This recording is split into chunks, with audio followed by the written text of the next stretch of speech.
Assalamualaikum warahmatullahi wabarakatuh. Waalaikumsalam warahmatullahi wabarakatuh. Selamat pagi, selamat datang di podcast FIB USU dengan mengangkat tema kali ini, mengenal lebih dekat BIPA USU, Bahasa Indonesia bagi penutur asing. Bersama saya, Tengku Tirhaya Zain. Di episode kali ini kita akan menjelajahi metode pengajaran BIPA, Bahasa Indonesia bagi penutur asing di Universitas Sumatera Utara. Nah, hari ini kita bakal mengobrol santai dengan Profesor Dr. Dwi Widayati M. Hum. Selamat datang Prof. Dwi. Terima kasih Prof. Tira. Beliau adalah Ketua Program Studi Sastra Indonesia Fakultas Ilmu Budaya Universitas Sumatera Utara. Dan selama 2 tahun ini beliau dipercaya sebagai Sekretaris Pengelola BIPA. Penasaran? Yuk langsung kita mulai. Pastikan Anda menyimak sampai akhir. Ngopi Budaya, ngobrol pintar soal ilmu budaya. Prof. Dwi, ada beberapa pertanyaan yang akan saya sampaikan di sini terkait dengan metode dan strategi pengajaran BIPA. Yang pertama adalah, apa metode paling efektif untuk membuat pembelajar BIPA tingkat pemula, menengah maksud saya, dan lanjut sehingga mampu mengekspresikan dalam bahasa Indonesia? Baik, terima kasih Prof. Tira atas pertanyaannya. Ini pertanyaan yang menarik saya kira yang untuk kita bahas karena ini merupakan metode yang biasa kita gunakan di dalam pembelajaran BIPA di Fakultas Ilmu Budaya. Ada beberapa metode yang bisa kita lakukan di dalam pengajaran BIPA ini. Semuanya harus bergantung pada level yang berbeda karena tidak setiap level itu menggunakan metode yang sama. Nah, yang paling penting di sini adalah seperti halnya pembelajaran di Fakultas Ilmu Budaya, ada capaian pembelajarannya. Nah, di sini kita harus berbicara mengenai apa yang mau kita berikan dan apa capaian yang akan mereka hasilkan pada setiap tahap levelnya. Misalnya untuk tingkat pemula, di sini dikatakan tingkat pemula adalah level A1 dan A2. Pengajar terutama harus berfokus pada membangun keberanian berbicara dan menghafal kosakata dasar. Jadi menurut kami, metode yang paling efektif dilakukan dalam pembelajaran BIPA pada level ini adalah komunikasi sederhana dulu yang dibangun. Mahasiswa berdialog dengan menggunakan panduan dialog pendek seperti memperkenalkan diri, memberi sesuatu, bertanya arah atau tempat atau bertanya waktu. Nah, yang kedua adalah dengan latihan berulang untuk setiap mahasiswa. Misalnya kita memberi pola tertentu kepada setiap mahasiswa, nama saya berasal dari mana, kemudian hobi saya suka, saya adalah seorang mahasiswa atau saya adalah seorang guru dan sebagainya. Semuanya ini bisa kita lakukan dengan memberi terlebih dahulu format yang kita siapkan di dalam pembelajaran ini. Menarik sekali ya kalau begitu ya. Ya, jadi harus kita biasakan karena ini adalah pemula sekali di dalam level A1. Iya, A1. Ya. Okay. Selanjutnya adalah kita bisa menggunakan memberi bantuan dengan menggunakan gambar atau video dan juga dengan gerak tubuh atau kinesik, tanda-tanda tertentu di dalam pembelajaran ini. Nah, cara ini adalah berguna membantu para mahasiswa atau para siswa BIPA tanpa harus kita memberikan terjemahan secara detail. Karena ini kan berbeda bahasa. Tidak semua latar belakang mahasiswa itu memiliki kemampuan bahasa asing yang setara, ya. Ada yang memiliki kemampuan bahasa asingnya cukup baik karena memang itu merupakan bahasa ibu mereka, ya. Tetapi ada juga yang menggunakan bahasa asing misalnya berasal dari negara yang tidak menggunakan bahasa Inggris misalnya. Dan ini tentu kita harus bisa menerjemahkan kata-kata itu dengan menggunakan gambar, menggunakan video atau gerakan-gerakan tertentu di dalam pembelajaran ini. Baik, jadi di level A1 itu berkomunikasi dengan sederhana, kemudian diberikan latihan-latihan dan penggunaan gambar gestur itu juga penting ya. Nah, bagaimana kira-kira level metode ini bisa diterapkan kepada pembelajar kita di sini? Pembelajaran MIPA saat ini sudah masuk kepada pembelajar KNB ya, dari negara berkembang. Itu adalah yang tahun kedua. Tahun kedua. Di tahun pertama inilah yang kami menggali pengalaman, dan ternyata ini metode-metode ini ternyata semua memang ada di dalam buku pembelajaran MIPA. Dan ini kita rangkum. Dan itu yang kami lakukan pada level-level awal kepada pembelajaran MIPA, memperkenalkan diri, memberi pola-pola tertentu dalam memberikan latih berbicara. Jadi bagaimana kita memberi kekuatan kepada mereka, memberi kesiapan kepada mereka, keberanian, sehingga mereka mau menyampaikan atau mengungkapkan kata-kata itu dalam bahasa Indonesia, walaupun mungkin dengan gaya atau latar atau pronunciation-nya yang lebih fokus cenderung kepada bahasa asal mereka. Itu latihan awalnya. Luar biasa ya. Jadi benar-benar dapat diaplikasikan ya untuk level A1 ini. Baik, iya. Kemudian kalau untuk pengajarnya itu bagaimana? Nah, untuk pengajarnya tentu seorang pengajar MIPA tidak-tidaknya menguasai sedikit banyaknya bahasa Inggris. Ya, sedikit banyaknya menguasai bahasa Inggris, karena ketika kita menyampaikan kata-kata tertentu, menyampaikan penjelasan-penjelasan tertentu yang ada kalanya tidak bisa langsung ditangkap oleh mahasiswa. Ya, jadi bantuan-bantuan kinesik atau gerak tubuh, gambar-gambar dan sebagainya tetap harus dijelaskan secara lisan oleh pengajarnya. Walaupun nanti bahasanya bercampur bahasa Indonesia. Iya. Dan ini menjadi suatu tantangan juga bagi para pengajar itu sendiri untuk berani mengungkapkan bahasa itu sendiri di dalam pembelajaran itu. Jadi selama ini pengajar-pengajarnya basicnya adalah bahasa Indonesia. Bahasa Indonesia. Tapi mereka harus mampu menguasai bahasa Inggris juga ya. Paling tidak harus menguasai bahasa Inggris secara sederhana paling tidak. Baik. Jadi kalau metode yang sangat efektif itu seperti apa kira-kira? Metode yang paling efektif untuk level ini? Untuk level 1. Metode yang paling efektif adalah mereka bercerita. Iya, bercerita. Kemudian dengan latihan terbimbing seperti itu. Nah, kalau misalnya mereka bercerita, kita siapkan dulu mereka dengan memberi tema-tema tertentu, dan mereka siapkan itu di rumah. Di rumah. Karena ada PR gitu ya. Tetap walaupun dia belajar di kelas, itu PR itu tetap ada. Karena ini di dalam pembelajaran BIPA untuk KNB yang kita laksanakan di Fakultas Ilmu Budaya itu intensif setiap hari, dari Senin sampai Jumat. Berapa jam itu? Itu ada secara tatap muka itu ada 2 jam itu 2 kali tatap muka, satu pertemuan, dan selebihnya mereka kuliah mandiri. Kuliah mandiri, dan mereka kita beri kebebasan untuk berinteraksi dengan lingkungan, misalnya kita beri keluar kelas untuk berbicara dengan para mahasiswa, untuk melatih mereka mengutarakan diri mereka, menyapa mereka. Berlatihlah untuk berkomunikasi di luar kelasnya, seperti itu. Itu lebih menarik mungkin bagi mereka ya, karena kontekstual ya. Ya, kontekstual. Jadi harus pada suasana yang nyata kita ajarkan, tidak kita hayalkan mereka pada sesuatu yang tidak mereka lihat, seperti itu. Betul, ya. Makasih, bagus sekali ya, paling efektif ya metode tersebut.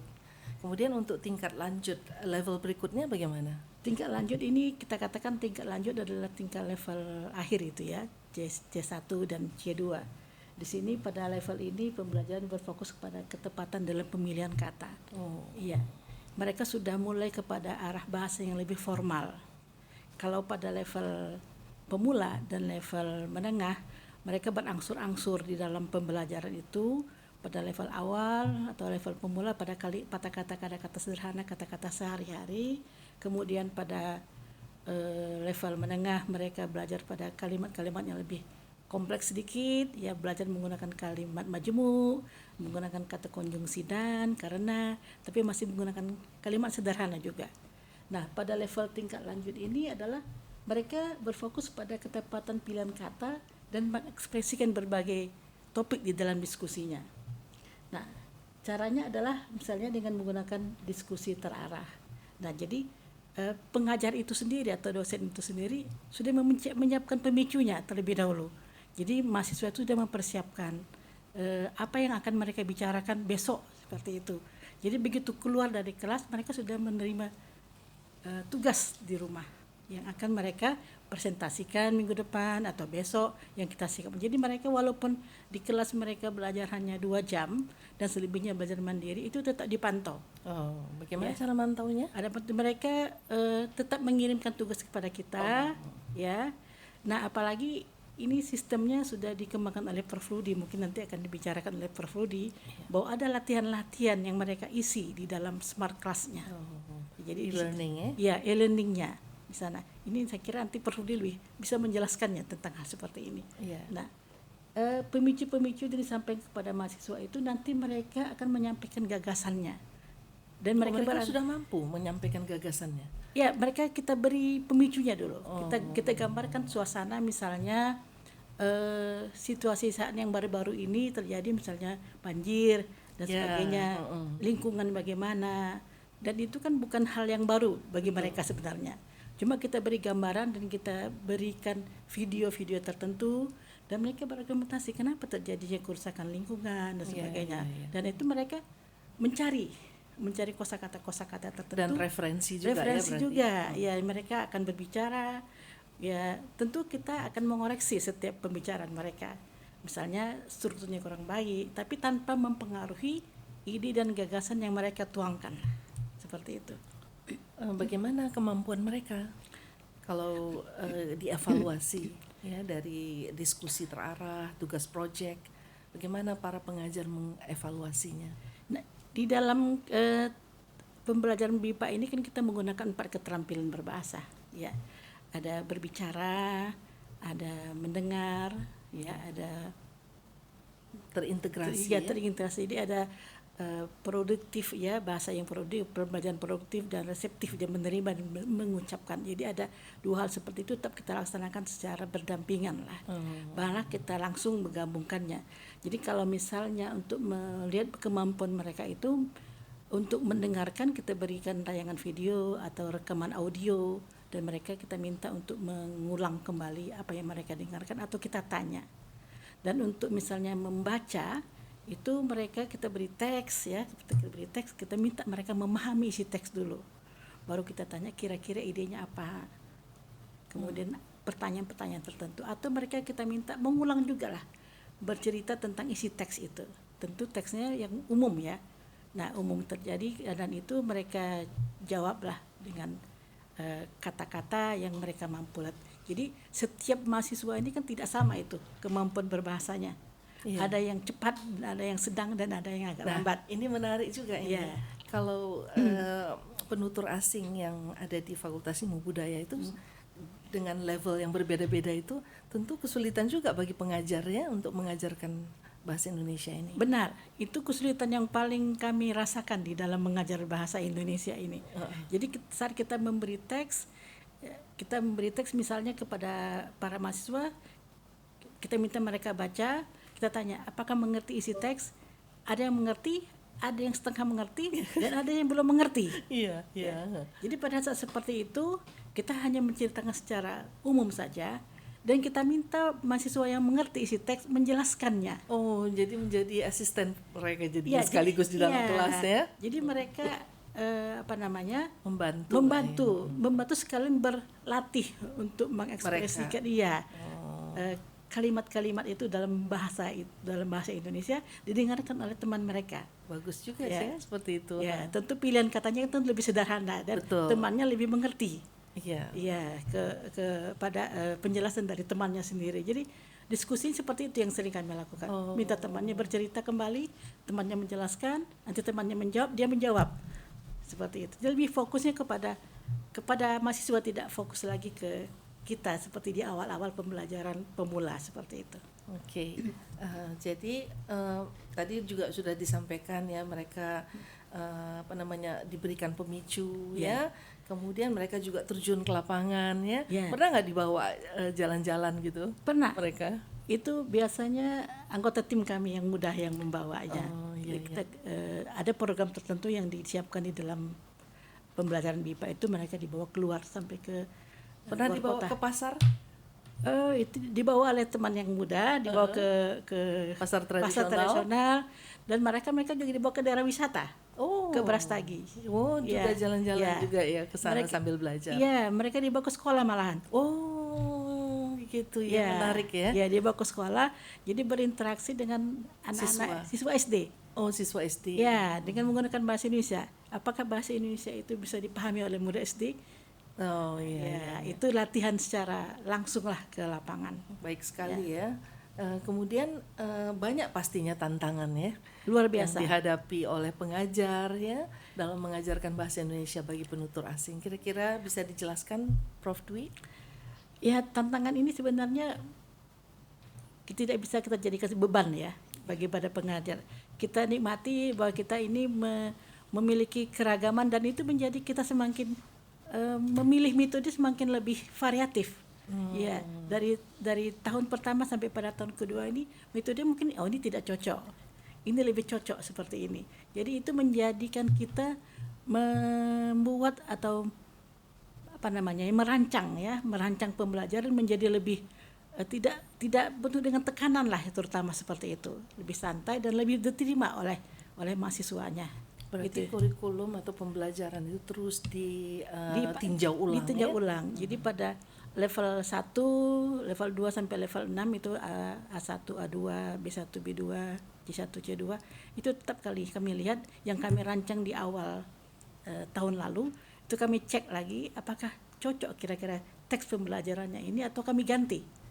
Itu tetap dilihat Jadi setiap levelnya. kesulitan yang dihadapi misalnya kesantunan berbahasa mereka ya. Ya. Mungkin ada juga Itu kita ajarkan. iya. Ya, jadi kita kan ini adalah kata-kata yang bagus, ini kata-kata yang tak bagus. Gitu. Oh, Ya, oke. ya. Kemudian bagaimana situasi kontekstual formal dengan tidak formal mungkin ya. Ya. Ada juga ya. Kadang-kadang kan mereka bertemu dengan orang jalan, Ya. menggunakan kata aku gitu ya. Ketika di kelas dia aku, saya bilang itu tidak formal. Oh. Kita ganti dengan kata ganti Saya. diri saya. Oh, Nah, iya, jadi iya. masalah kata ganti diri, masalah menggunakan pilihan kata di dalam penyusunan kalimat, itu ini bahasa sehari-hari, ini bahasa formal. Jadi kita langsung menjelaskan bahwa dengan menggunakan imbuhan seperti ini kalimatnya akan menjadi lebih formal Iya. dibandingkan dengan tidak menggunakan imbuhan seperti itu. Jadi sekaligus kita mengajarkan grammarnya atau gramatika, grammarnya, iya. tata bahasa di dalam pembelajaran komunikatif kita kepada mereka. Termasuk juga afiksasi Ya. dan tentunya kalimat majemuk ya, Ya, kalimat betul. tidak kalimat yang kompleks ya. Ya. Ya, itu juga sudah sampai ke tahap itu kalau di level ini ya advance C1 Ya, ini ya. di C1, C1, C2. Oke. Jadi tentunya ini melihat ke depan ya, ini menjadi peluang yang karir juga bagi seorang pengajar BIPA ya kalau Benar begitu sekali, ya. benar sekali. Dan bagaimana beberapa pengajar BIPA itu mungkin sudah sampai ke tahap internasional ya, Ya, ke kancah betul. internasional ya. Nah ini bagaimana Ibu melihat hal ini? Sebenarnya ini pengajaran MIPA ini memiliki peluang yang sangat besar sebenarnya ya. Apalagi kita sudah melihat bahwa bahasa Indonesia sudah menjadi bahasa ASEAN ya. Iya. Ya. Dan ini akan menyongsong ke depan menjadi bahasa internasional, itu harapan kita.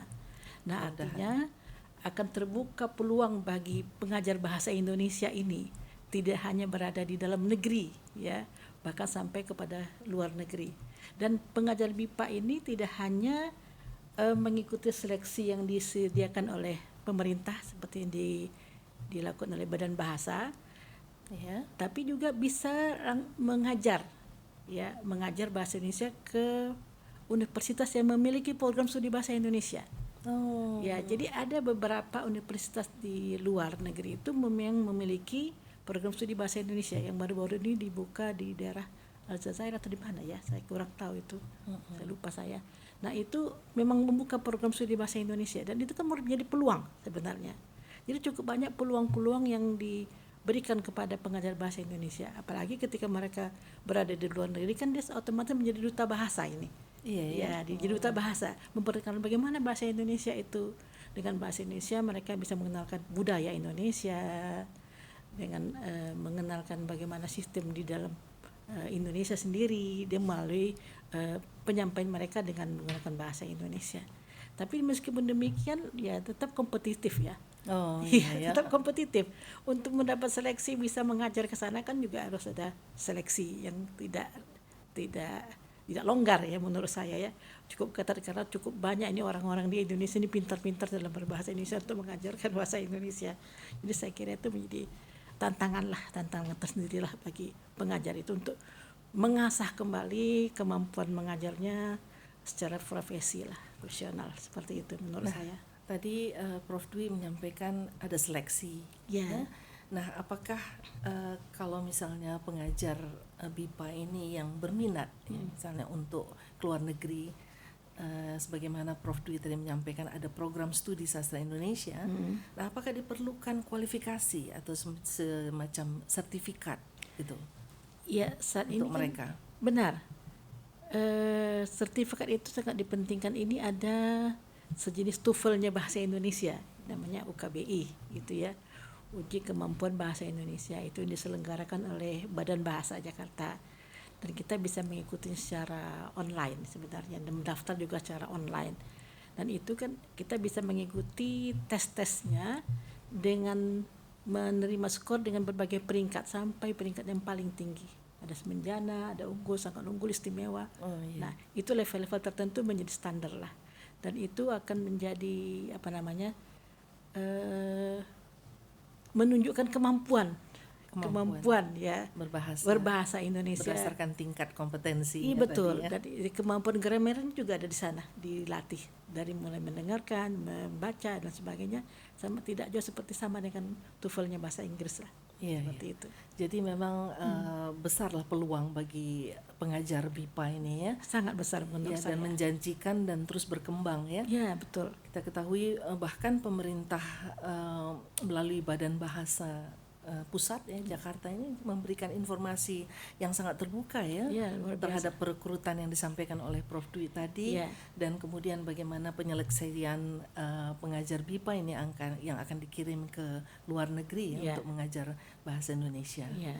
Nah ini tentunya chance ya, kesempatan ya, Ya. yang besar bagi pengajar BIPA Ya. untuk dapat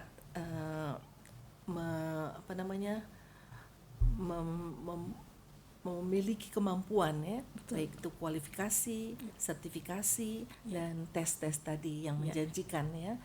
Nah ini penting sekali kita rasa untuk pengajar-pengajar ya, supaya terus membuka diri dan terus mendapatkan informasi terkait dengan kesempatan di kancah internasional ini. Benar sekali Prof Tira. Saya rasa demikian ya. Terima kasih banyak Prof Dwi Widayati atas kesempatan yang diberikan pada episode kali ini terkait dengan BIPA, Bahasa Indonesia bagi Penutur Asing. Ini sangat menarik. Senang sekali bisa bercerita di dalam acara ini. Terima kasih. Nanti kita akan bertemu kembali dengan episode yang lebih menarik lagi. Terima kasih. Ya, untuk saat ini sampai di sini dulu pertemuan kita. Terima kasih. Wassalamualaikum warahmatullahi wabarakatuh. Waalaikumsalam warahmatullahi wabarakatuh.